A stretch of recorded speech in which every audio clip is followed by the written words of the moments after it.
You might think trees just stand there.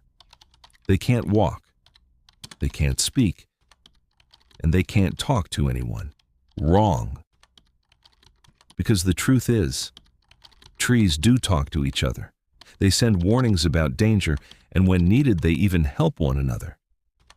But the question is, if trees don't have brains, no mouths, and no corners, then how do their messages reach each other? What invisible technology has nature hidden inside them?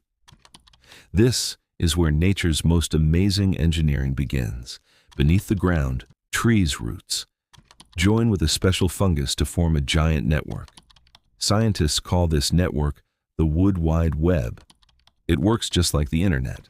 Through it, trees send water, nutrients, and chemical messages to one another.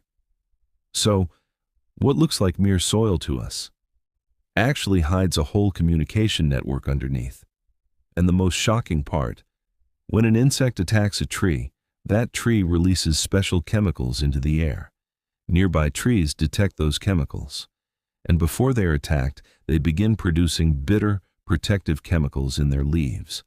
So one tree is attacked, but the whole forest prepares. And it gets even more amazing. Scientists discovered that the oldest, largest trees in a forest, called mother trees, send nutrients and carbon to the smaller plants around them.